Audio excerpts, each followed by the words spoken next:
Welcome everybody again to another episode of the ideaXme show. I'm Andrea Macdonald, the founder of ideaXme. ideaXme is a global network, a podcast available in 40 countries worldwide, a creator series and mentor program. Our mission is to share knowledge of the future. 13.8 billion years ago, matter was pitted against antimatter, and matter won. We are going to be looking at the science that investigates why. We'll also be discussing the long-awaited results of the Muon G-2 experiment, which has received worldwide media coverage. The Chief Research Officer at Fermilab will take us through the details of both experiments and their significance. In your words, who are you? Hello, Andrea. Thank you very much for having me on your show. My name is Kevin Pitts. I'm the Chief Research Officer at Fermilab. Fermilab is a national laboratory just outside of Chicago, one of 17 U.S. national science laboratories. The charge for us at Fermilab is literally to understand the universe. We do this using particle accelerators and also detectors that investigate particles that are coming from outer space as well. And our ultimate goal is to understand the fundamental building blocks of the universe, how everything fits together to make our world, our universe, what it is, how we got here. It actually relates very closely to philosophical questions as well as foundational scientific questions. In addition to being Chief Research Officer, I'm also a professor of physics at the University of Illinois, which ties into one of my other passions, which is education. And so through the scientific research that we carry out, we also educate young people in areas of science and technology. One of the things I love about the work that I do is our goal is to understand nature at a really foundational level, but we develop and utilize cutting edge technology to make that happen. So the interplay between the technology, the science, and the education is truly my passion, and I feel very fortunate to be able to pursue all three. Can you talk to us about the recent project out of Fermilab that has received so much coverage, the Muon G-2 project? This is a really interesting and I think unique result. And so I'll start by just saying a little bit about what muons are. Many of your listeners and viewers will be familiar with the atom, protons, neutrons, and electrons. We've known about this for well over 100 years and have a good explanation through the periodic table of how all of these different types of atoms fit together. A lot of the questions we explore is, what is inside of atoms? What are the particles that make up the particles that we're familiar with? The electron is something we're very familiar with, as electrons flow through wires. They light light bulbs, for example, and they power computers. Well, for some reason, and we don't know the answer why, nature decided to make copies of some of these particles that we're familiar with. So the electron has a relative known as the muon, which has many of the same properties of the electron, but it's actually 200 times heavier. The muon is not something that exists naturally as you're walking around on the surface of the Earth. They are produced as cosmic rays from outer space interact in our atmosphere, and we can also produce muons in particle accelerators. These muons, when they're produced, only live for about 2 millionths of a second before they decay away to lighter particles. They're unstable. So what the Muon G-2 experiment has done has produced many, many muons. And of course, you have to produce many because they don't live long. And they've put these muons in a magnetic field. So it sounds a little strange. I'm going to take a particle that doesn't live for more than a couple of millionths of a second, and I'm going to try to see how it behaves when I put it next to a magnet. Why in the world would I do that? And the reason is that we can predict with incredible precision how that muon should behave in the magnetic field. And forces of nature that we have not yet observed or understood yet could affect how that muon behaves very subtly. So it's not a drastic effect, it's very subtle. So the goal of the science that we're carrying out with this experiment is to make a very, very precise prediction based on what we know and make a very, very precise measurement based on the world as we are measuring it, and to compare those two things. And what we found in this case was there was a rather glaring difference between what we understand and what we know in the prediction and what we understand through the measurement. This measurement is incredibly precise. The uncertainty on the measurement, whenever you make a scientific measurement, you have to quantify the level of precision. The uncertainty in this measurement is 0. And I won't say all the zeros, but there are 9 zeros before you get to the number 5. So it's an incredibly precise measurement. And through that precision, we can actually explore the part of the universe that has not existed naturally since a tiny fraction of a second after the Big Bang. Can you talk to us about the core reasons why this has received so much media coverage in as far as its deviation away from the standard model, or potentially? It's a great question, Andrea, and I think there are a couple of reasons. And one of them, interestingly enough, I think is a bit historical. This is something that has been measured previously. And just like many other things that improve over time, our technology has improved. So subsequent measurements have always gotten better. This quantity was first measured back in the 1960s. The measurements we're making now are more than 10,000 times more precise than some of the original measurements. But there was a measurement made about 20 years ago at Brookhaven National Laboratory, which is in New York.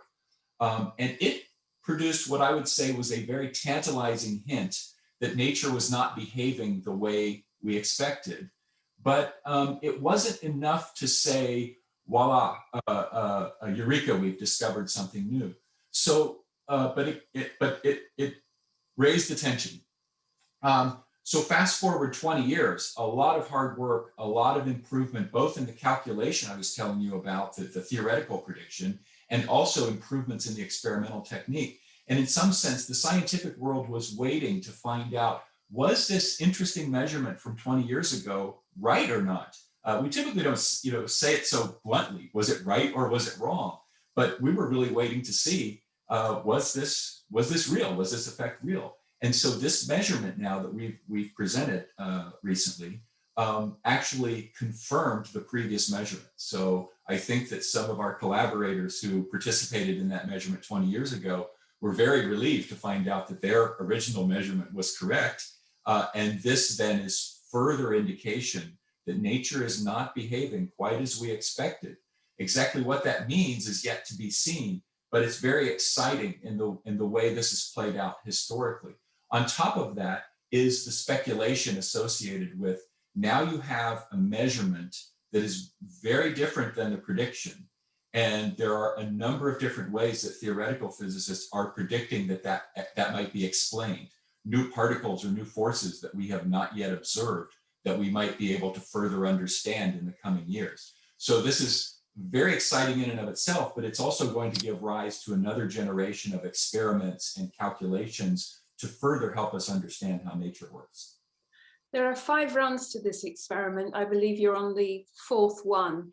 Less than 10% of the data has been analysed, so there's a lot more to do.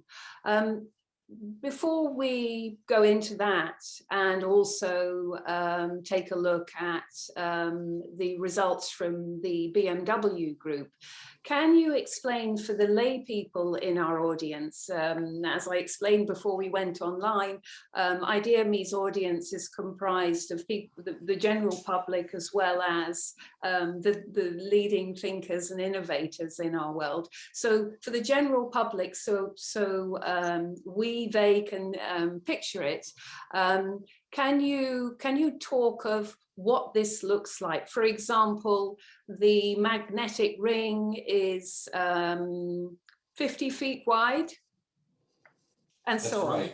That's right. So to produce these muons, and we need many muons. As you mentioned, we've been taking data now for almost 5 years. This result that I was discussing earlier was based on the first year's data sample. To make these very precise measurements of how the muon behaves in the magnetic field, especially because the muons are so short-lived, we produce them, we accelerate them and put them into a magnetic field, but they don't live for long. So we have to repeat this over and over and over, literally billions and billions of times. So accumulating more data is very important to us. And we know that this result will improve with precision as we add in more data that we've already taken. The analysis we're expecting to improve the precision of the measurement over the timescale of the next 12 to 15 months. Because that data is already available, scientists on the experiment are already analyzing that data. As you mentioned, the primary magnet that we use to measure the behavior of these muons is 50 feet or just about 15 meters in diameter. That magnet is superconducting, which means that we use electric current to produce the magnetic fields, and it's kept very cold using liquid helium. It's a very special magnet. It's very unique in its nature and its construction. And in fact, one of the things that was interesting about this experiment was this magnet was used in a previous experiment at Brookhaven Laboratory in New York, and we had to move it from New York to the Chicago area to get to Fermilab. It doesn't come apart. And so that 15-meter diameter object had to be transported intact. We had to shut down the tollway and actually late at night stop all traffic so that a big truck could take it on the road. It also spent some time on a barge. We had investigated at one point using a helicopter and decided that was not the best way to go. But it was quite an undertaking just to get the experimental apparatus in place. Can we now talk about the big questions that surround, I should say, the beginning of, well, in the first stages of your experiment? Fermilab are very open about saying that, you know, this points to the potential of new physics. You know, it's not a sort of black and white situation. You're at the beginning of the process. Nonetheless, there are a number of scientists that are not so excited about this. Could you talk of that and the reasons why and what your counter arguments to them are? Yes. And I would say, the first thing I would say, it's a term we use quite commonly for your audience. I just want to clarify what we mean by new physics. New physics is physics that we as human beings don't yet understand. It doesn't mean that the physics has come into being recently. The universe has played by the same rules since the start. And so when we say new, it really is indicative of something that we are learning. And so, as I mentioned before, this discrepancy or this disagreement between the experimental measurement and the theoretical prediction, and the theoretical prediction is based on all of the science that we know, is quite significant. However, these calculations, these predictions are very, very difficult to carry out. And as a consequence, many groups around the world are literally harnessing supercomputers for months on end, 24/7, to carry out these calculations. And they also use complementary approaches to carrying out these calculations. Some of them are what I would refer to as first principle calculations. And what I mean by that is almost a pencil and paper type approach where you write down the things you know and you try to turn those into actual numbers. Other calculations are actually based on measurements that have been made previously of related quantities. And so there's actually a working group put together. It's called the Muon G-2 Theory Initiative, which is a group of theorists from around the world to try to pull together all of this information to really quantify all of the things that we know and all of the things that we don't know. One of the important things in science is to try to quantify what it is you don't know. That doesn't mean you have the answers, but you're at least trying to quantify your uncertainty. I can make a precise measurement, but how well can I make that measurement? It's a very important question.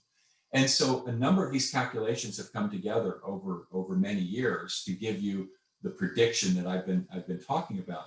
There was a calculation that was produced by one of the research groups that has been part of this ongoing effort globally for many years recently, which produced a result that is actually quite a bit closer to the experimental measurement. And this is the way that science works. Science, we don't just stumble upon one correct answer and move forward in lockstep. we continue to observe and then refine and learn new things and fold that into our calculations. And so at this point, I think it's quite intriguing because on one hand, that new theoretical prediction is quite a bit closer to the experimental measurement.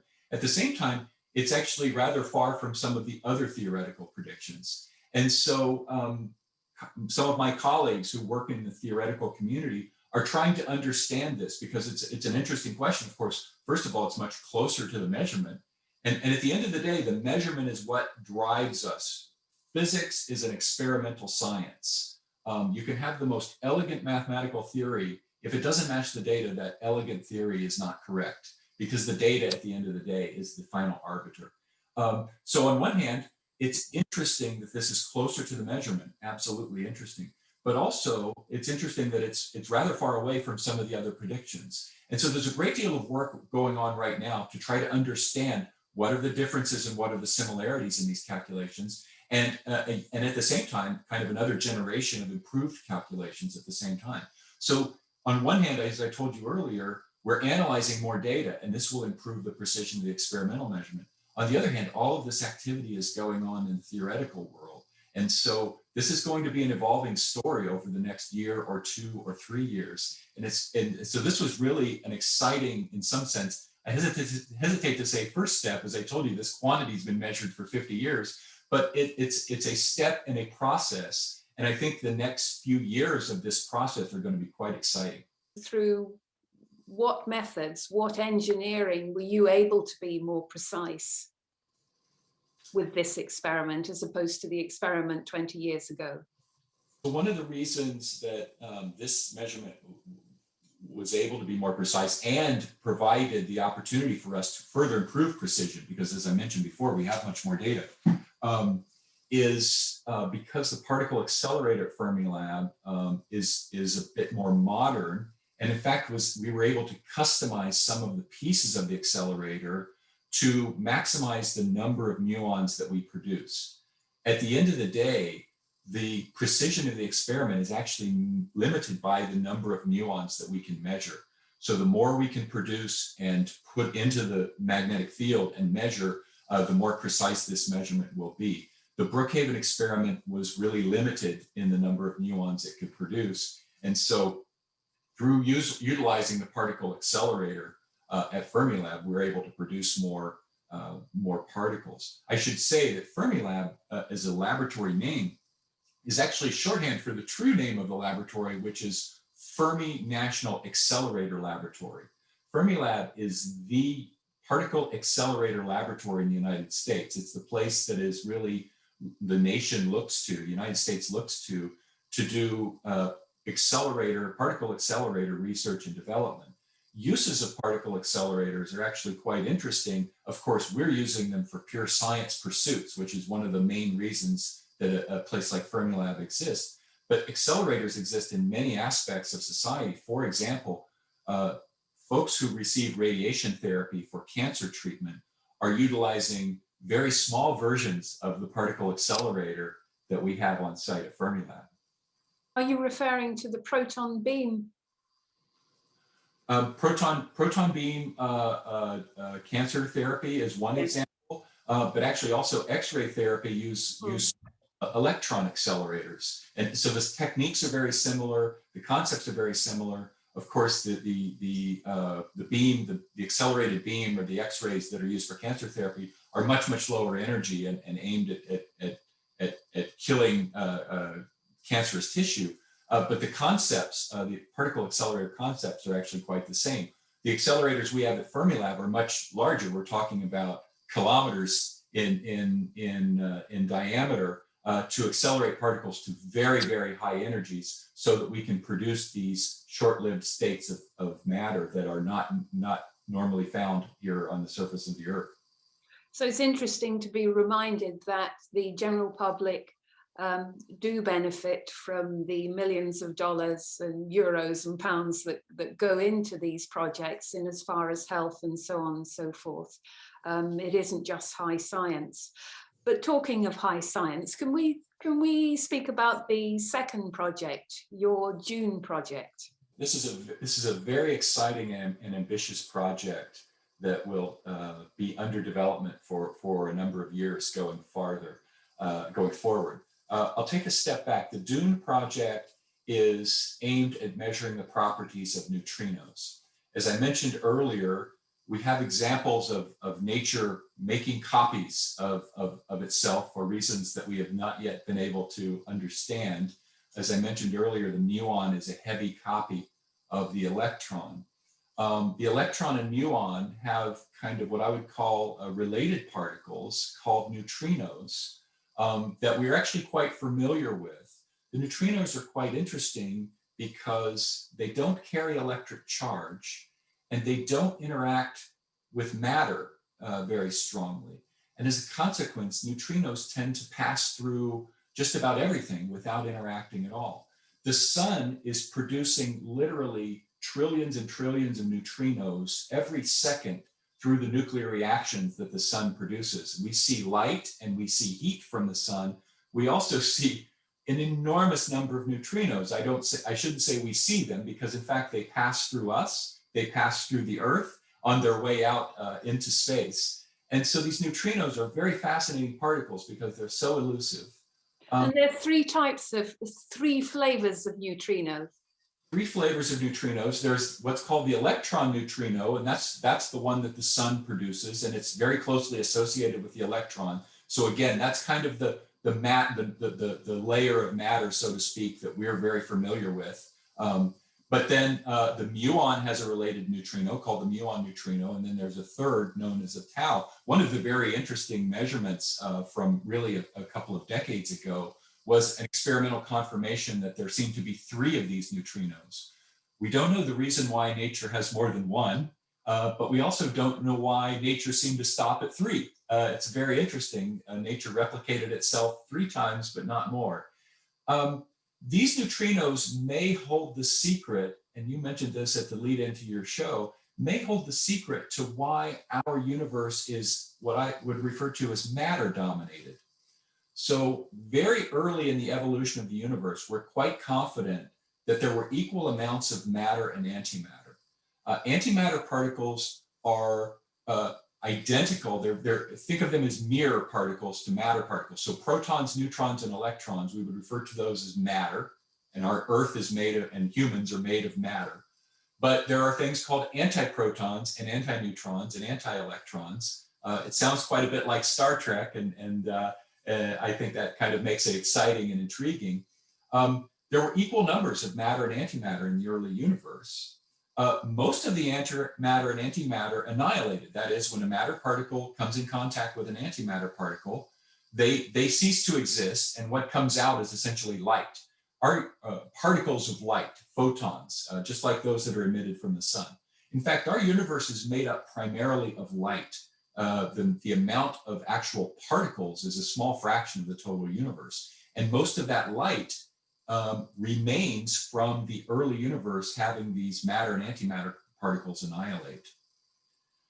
Somewhere along the way, there became an asymmetry between the matter and antimatter. Very early on, there were equal amounts, but somewhere along the line, there was an asymmetry that caused a slight excess in the matter. That slight excess turned out 14 billion years later to be things like our sun, our planets, our people, trees, grass, you name it. That's the matter that was left over. So one of the very interesting and fundamental questions of modern science is what force of nature gave rise to this slight asymmetry between matter and antimatter? We have observed examples of matter-antimatter asymmetry, but we've not been able to identify the source that really drove the evolution of the universe. We believe that neutrinos may hold some of the answers to these questions.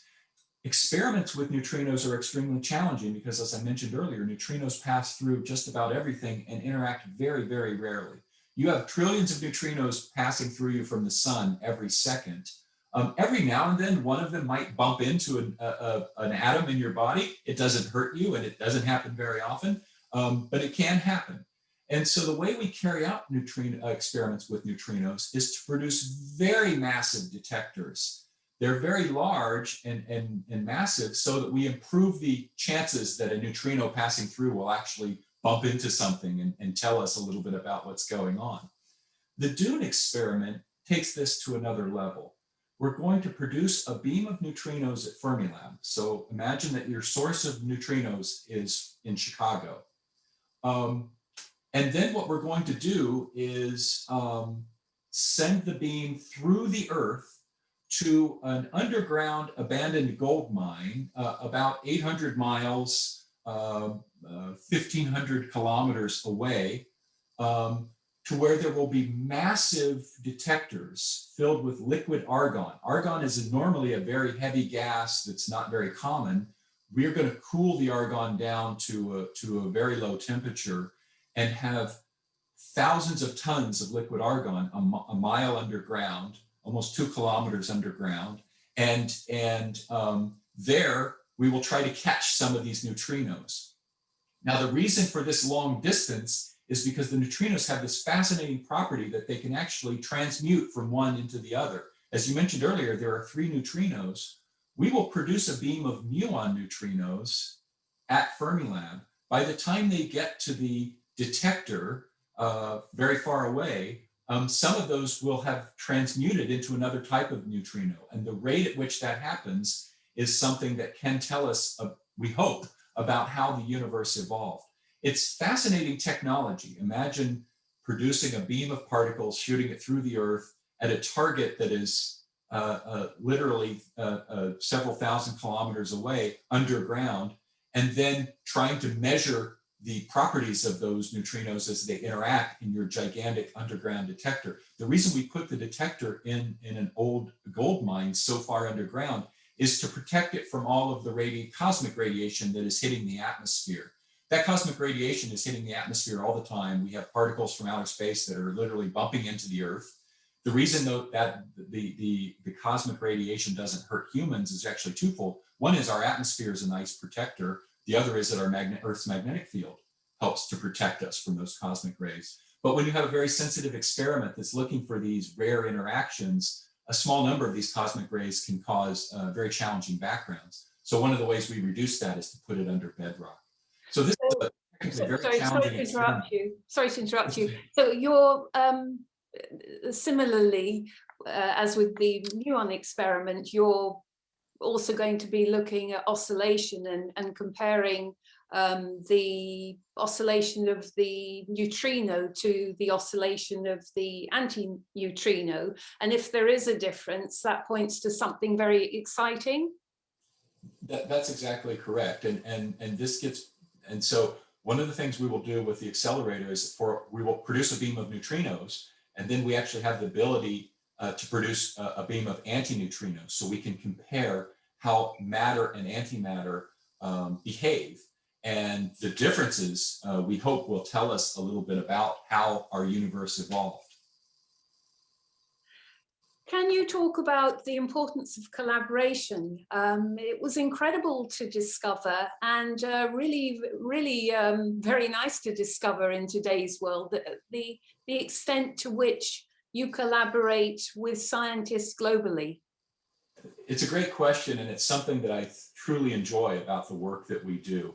By its very nature, the science that we're carrying out is not science that you can do on your tabletop at your home university. We have to share facilities. So Fermilab is one example of a particle accelerator laboratory in the United States. The CERN laboratory in Geneva, Switzerland is really a European hub for particle accelerator-based science. And so scientists come from around the world to carry out experiments at these facilities. And so the Muon G-2 collaboration has about 200 scientists, which is actually rather small on the scale of some of these experiments.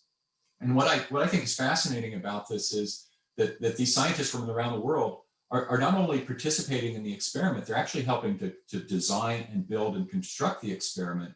So for example, we have components of the Muon G-2 experiment that were designed and built in Italy, for example, in Pisa, and those were brought to Fermilab and integrated into the experiment.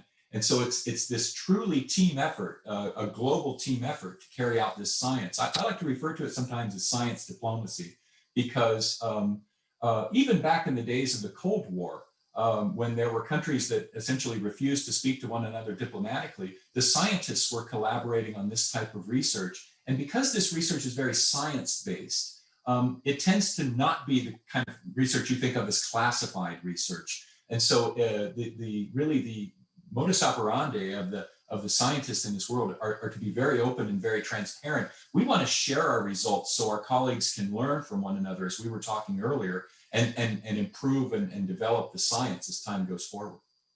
How does funding work in as far as, for example, the Muon project as a comparison to the Dune project? So many, this is primarily government funded research. Many governments are actually providing financial resources to help make an experiment like this happen. Traditionally, the host region or the host country will put in a large fraction of money, really in support primarily of all of the infrastructure. So, for example, Fermilab is primarily funded, certainly funded by the US federal government. It's actually the US Department of Energy that provides the funding and oversight for the accelerator facilities. And then that is supplemented by money from the governments of collaborating institutions. We have collaborators on the Muon G-2 experiment from the United Kingdom, as I mentioned earlier, from Italy, from other countries as well. And so those governments are providing resources to support those scientists, and in some cases, equipment as well, to support the operation of the experiment. So it's a very collaborative effort. CERN, as I mentioned earlier in Geneva, is a fantastic example of that, where you have a number of European nations that are providing resources in collaboration to help make this science happen. And it's a great example of really leveraging investments, because really for any one of these countries that are participating in a collaborative like that, to make the investments necessary to carry out this science would be very difficult. But for them to bring the resources together so that the scientists can come together, that's a very effective way to carry out this science. You've recently joined Fermilab, although have been working on their projects for some time. The Muon G-2 project is just one example. Could you talk about your work prior to joining Fermilab and your work in particular with students? The first experiment I worked on as a graduate student myself was an experiment measuring the properties of electron-positron collisions. We were talking earlier about matter and antimatter. At the SLAC Accelerator Laboratory in California, we were carrying out an experiment where we were colliding electrons with their antimatter particles, which we call positrons or anti-electrons. And that was a really exciting experiment, and I learned an incredible amount about science at that time. And then as my career moved forward, I came to Fermilab originally after I'd earned my PhD for a postdoctoral research appointment, and was able to work on a proton-antiproton collider, which at that time was the highest energy particle accelerator in the world. Has since been decommissioned, because as time goes on and we build new and more powerful machines, we kind of continue to march forward in terms of technology. Throughout that time, I was so fortunate to be able to work with a number of mentors who helped me along the way, not only to learn the science, but also to learn about how to go about doing the science. We were talking earlier about what a team effort all of this is. And so to be able to interact in that science community and to really grow and develop is something that is valuable, not only for a scientific endeavor, but for many things that scientists go on to do. In the time since, as I became a faculty member at the University of Illinois, I've had the opportunity to support and help train a number of students myself. It's one of the most rewarding aspects of the research to bring in young scientists who are incredibly excited about the science that we are doing and help them learn about some of the technology and also the techniques. And one of the things I find fascinating about this is that many students that are trained as scientists continue on in careers in science, not surprisingly, but many of them move on into different directions. So some of the students that I've worked with in the past are now in industry doing things like data science, other areas of technology, working in startup companies. But they're taking it, and I talk to them quite frequently. We stay in touch, and it's just great to watch them grow and develop, and to have families and lives of their own, because we've become quite close.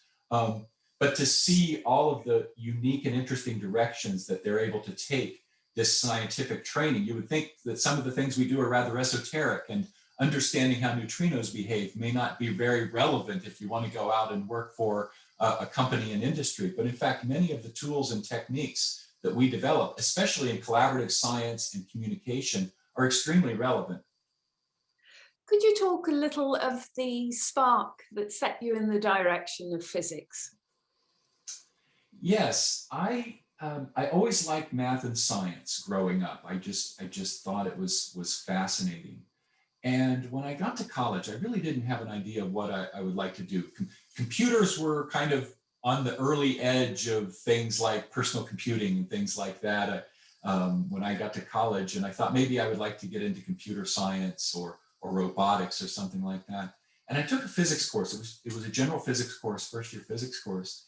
And I think it's rather interesting, Andrea, but the thing that got me excited was not all the things we're talking about muons and neutrinos and things like that. The thing that got me excited about physics was that it was so hard for me. It was incredibly challenging. I liked that. And I also liked the fact that this was an area of, first of all, it was at that time class I was taking, but it was an area where it wasn't about memorization. It wasn't about someone handing me all of the answers and me committing them to memory. It was about me finding the answers or calculating the answers. And I found that to be very exciting. And as time went on, I started to realize that from this field, learning about things like electricity and magnetism and gravitation, and then asking some of these more foundational questions about how particles interact with one another and what are the fundamental forces that help govern everything that we know and understand, just got to be a true passion for me. And so it started with a challenge, and since then it's just been nothing but a really exciting endeavor that has allowed me, as I said before, to bring together my passion not only for the science but also the technology and the education. Have you ever been involved at lower level teaching, what we call in this country primary school? It just seems to me there's potentially something to be done at that level to draw more people into physics. What would you do if you were given a group of 9-10-year-olds to teach for a few hours? What would be the subject that you would focus on to try to draw them in? I would focus on what we would refer to as hands-on learning. And I would give them a challenge, and I would give them some tools and let them be creative. We call this kind of active learning or project-based learning. Just one example that immediately jumps to mind is what we call the Spaghetti Bridge project. And that is you give students some kind of dried pasta. You can choose whether it's fettuccine or spaghetti, and some other things, maybe some pieces of plastic or whatever, and you let them design a bridge. And you tell them that their goal is to make the bridge as strong as possible, and watch them, first of all, work in groups and interact with one another, which of course is very important for many, many endeavors, but also to be creative at the same time while trying to solve a problem, because that's really the foundation of what science is. Sometimes I think we get bogged down in the details of the complicated math and the calculation, but the idea to be creative and to think broadly and to use an overused phrase, outside the box, to solve challenging problems. That's what our young people need, to be excited about, whether it's physics or some other area of science or technology. But I think those are the kinds of things that young folks need to grow and develop. To have become a chief research officer at Fermilab is an incredible thing, particularly given the projects that we've spoken about today. Can you talk to us a little bit about rich connectedness and the role that potentially has played in your life, to where you have connected with another human being who has helped you in some way to move your career forward? Thank you for the question, because I'll just say, as you're saying, as Chief Research Officer, I would say one of the most important aspects of my job is to connect with people, to understand their motivations and their needs, and to communicate, to ask questions, and to listen closely to what it is they need to try to help move this entire endeavor forward. I've been so fortunate to have a number of connections throughout my career that have helped me move forward. But one that sticks out in my mind that I want to tell you about actually goes back to when I was in college myself. And although I had some fantastic mentors in science, one of the folks who played an enormous outsized role in my growth and development was my baseball coach. I was fortunate enough when I was young to be an athlete, and I played baseball in college. And my baseball coach, he recruited me to the school I went to, Anderson University, which is a small school in Midwestern United States. Was just a fantastic human being, and he taught me so much about connectedness and life, and how to move forward in some sense. And just a couple of things come to mind as I talk about this. You know, a baseball team, we play a lot of games each season. We work very hard training in the off season, and there are invariably, there are, just like everything else in life, there are highs and lows. And he was really the person who helped teach me that. He used to say, don't get too high with the highs, and really work your way through the lows, because they won't be low forever. And so that perseverance, that ethos that hard work will pay off, was something that he brought to me. And also this whole concept of team. One of the reasons I was so attracted to what these experiments we're talking about, we sometimes refer to as big science. And big because of the scope of the experiments and also the number of participants. It's a team sport. And he taught me how to approach team sports. Of course, we don't think of science as a competitive sport per se, but a lot of the concepts about interacting with teammates and working together for the greater good, that not one player does not a baseball team make, and not does one scientist does a collaboration make. And so the things that I learned from him in the context of sport have been just remarkably valuable to me throughout my career. I'd like to look to the future now. We've spoken about Muon G-2 and also the Dune project, and of course they're going to be figuring very heavily in the future of the physics world, your life and Fermilab. But in addition to that, what do you think the future holds for physics? Maybe something we haven't discussed yet today.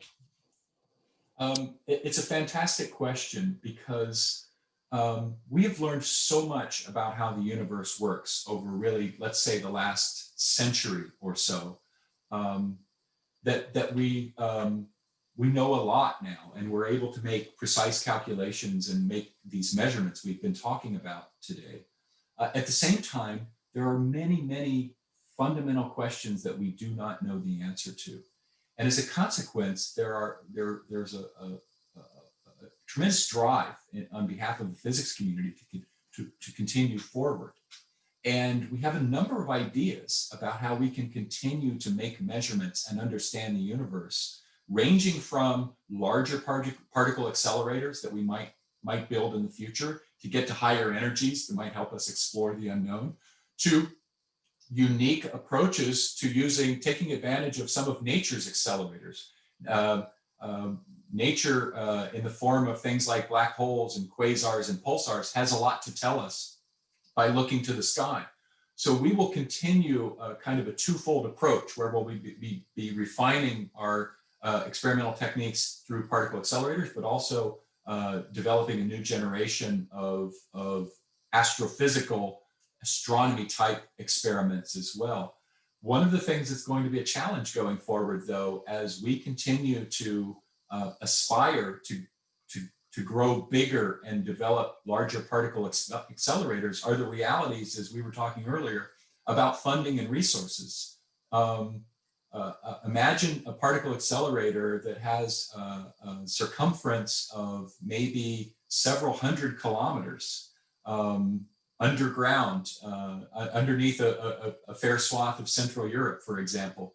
That would be quite expensive to build and take a number of years. And so, again, do our governments have the interest and the will to continue to pursue this science when it quite honestly can be quite expensive to carry out some of these large-scale products? I would argue that the investment is wise, not because the immediate consequence it drives the economy, but the technology that we develop and the training that we're doing is absolutely helping to move the world forward in multiple dimensions.